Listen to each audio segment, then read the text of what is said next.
Piny Kenya otieke thuolo mar 7 e chung' mar timbe e tuke mag rawere pinje mag Afrika. Tokido midila duto 35 e tukego mane obagie boma ma Luanda piny mar Angola. Mercy Kerubo noloyo midila 3 mag goldi e piem mag ting'o chuma e kinde ma tim manyiri matugo tuke okapu dho wath jotugo 3 koni gi koni oloyo midila mar bronze e odiechieng' mogik. Kenya oloyo midila 7 mag goldi, 11 mag silver gi 17 mag bronze. Tim mar Afrika ma milambo notieke thuolo mokwongo gi midila 99 kendo wuoyo rekod margi mar midila 93 mane giketo e higa 2014. Kenya notiyo gi tukegi mar manyo jotugo mabiro ting'o nying Kenya e piem mag Olympics higa manyien e boma ma Dakar, piny ma Senegal.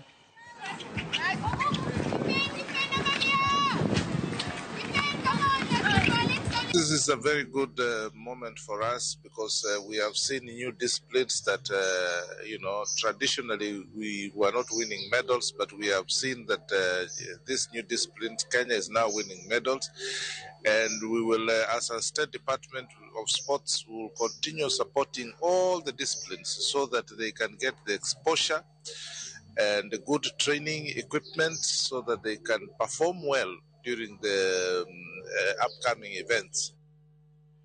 E kinde ni ma oganda mathoth osechako hingo nyasi mag sikuku e kor gwenge, moko kuom jopiny ochako chenro mar bago tuke mopogore kaka achiel kuom yore mag keto rowere modich kendo tegogi gi timbe mag machieng' lo. Mane kane gilose sach tuke mag Nyalenya Super Cup mobage skund primar ma Nyalenya kar chung' od bura ma Ugenya, moko kuom jopiny opoyo chenro mar kelo rowere kanyakla ka gikwayo jo ohala matindo mondo ti kod thuolono e bero ohandgi e kinde tuke.